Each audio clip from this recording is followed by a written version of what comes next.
Para saudara dan saudari yang Tuhan cintai, selamat pagi dan selamat bertemu lagi dalam Renungan Harian edisi hari Jumat tanggal 24 Juli 2020. Mengawali hari yang baru ini, kita hendak mendengar dan merenungkan sabda Tuhan. Marilah sebelum mendengar dan merenungkan sabda Tuhan, kita berdoa. Dalam nama Bapa dan Putra dan Roh Kudus. Amin. Allah Bapa, sumber kedamaian, semoga sabdamu berkembang subur pada kami dan semoga menumbuhkan pengharapan pada setiap orang yang mengalami kesulitan, menghadapi hari depan yang serba suram, serta mendambakan kedamaian dan kesejahteraan. Bersabdalah ya Tuhan, kami siap untuk mendengarkan. Semoga sabdamu yang hendak kami dengar dan kami renungkan untuk mengawali hari yang baru ini sungguh menjadi sebuah kekuatan dalam menjalani hari-hari hidup kami.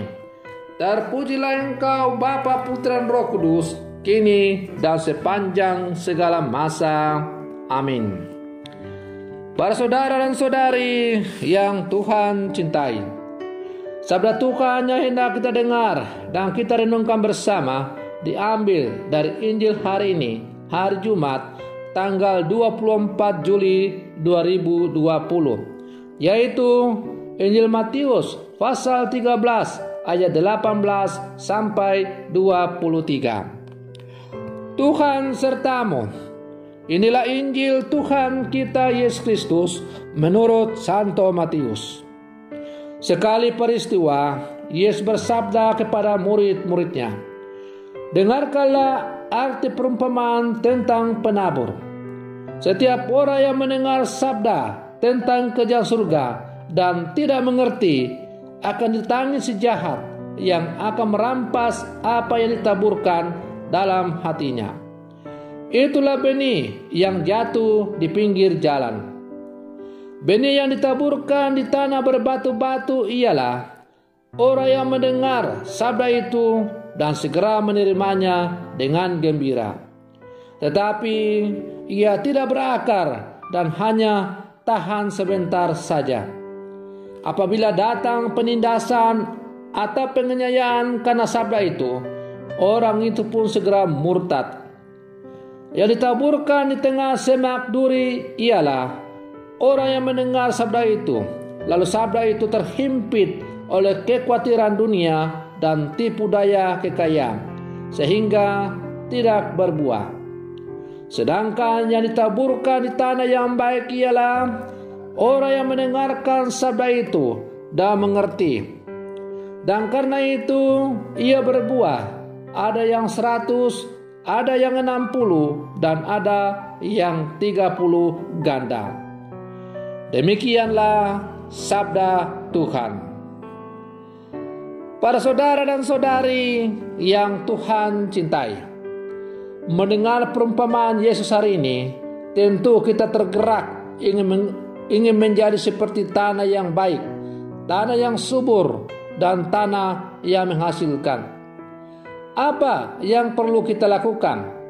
Tidak lain adalah bertobat. Bertobat adalah langkah awal untuk mengolah diri kita menjadi tanah yang baik dan subur. Para saudara dan saudari yang Tuhan cintai, kalau kita merenung-renung perumpamaan Yesus tentang penabur yang kita dengar tadi, maka ada 4 tipe tanah yang digambarkan Yesus dalam perumpamaannya tentang penabur. Keempat tipe tanah itu pada dasarnya menggambarkan 4 tipe hati manusia dalam mendengarkan dan menanggapi sabda Allah. Pertama, tanah di pinggir jalan. Tipe ini adalah tipe mendengarkan, tipe hati yang mendengar sabda Allah sepintas saja, seperti kendaraan yang berlalu di pinggir jalan. Dalam diri mereka tidak tempat dan waktu untuk merenung dan memahami arti sabda Allah itu.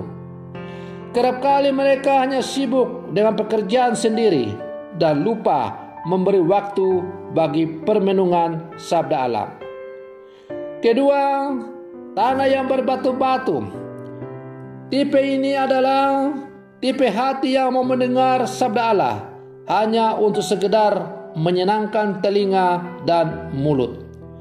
Sabda Allah bergaung merdu di telinga dan mulut mereka, tetapi tidak tampak dalam perbuatan mereka. Yang dikatakan lain, yang dibuat lain, atau sering kita dengar latihan lain, main lain. Para saudara dan saudari yang Tuhan cintai, hari ini ya, hari besok tidak. Lalu tipe tanah yang ketiga adalah tanah di tengah semak duri. Tipe ini adalah tipe hati yang senantiasa memenangkan pertimbangan manusiawi di atas tuntutan sabda Allah yang radikal. Sabda Allah memang sudah tertanam dalam hati mereka, namun mereka masih mudah berkompromi dengan kejahatan atas dasar pertimbangan rasional manusiawi. Dan tipe keempat adalah tanah yang baik. Tipe ini adalah tipe hati yang ideal, yang mau mendengar sabda Allah dan mau menghayatinya secara penuh dan tanpa syarat apa-apa. Baginya, sabda dan kehendak Allah adalah segala-galanya. Para saudara dan saudari yang Tuhan cintai, pertanyaannya untuk kita sekarang adalah, kita sebagai orang-orang Katolik, murid-murid Yesus yang hidup di zaman sekarang ini, kita masuk dalam kategori tipe tanah yang bagaimana? Apakah tipe tanah yang pertama, kedua, ketiga, atau keempat?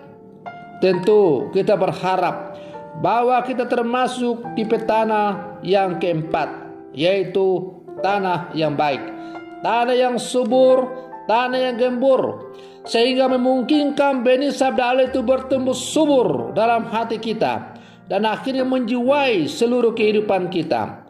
Supaya sabda Allah itu sungguh menjiwai seluruh kehidupan kita, maka seperti tadi sudah saya katakan di awal, bahwa kita harus mewarnai hidup kita dengan pertobatan yang terus-menerus.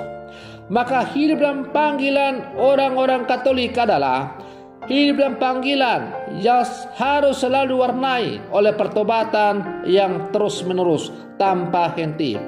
Karena hanya dengan pertobatan yang terus-menerus, maka kita bisa mengolah tanah hati kita, supaya hati kita yang mulai membatu, mungkin ada duri yang menghimpit, mungkin gersang, tetapi karena kita olah kembali, kita bersihkan, kita cabut rumput-rumput, kotoran-kotoran yang melekat yang menghambat bertumbuhnya benih sabda itu melalui pertobatan, maka akhirnya hati kita kembali gembur, subur, sehingga benih sabda itu juga hanya tumbuh kembali dengan subur dan akhirnya menjiwai seluruh kehidupan kita.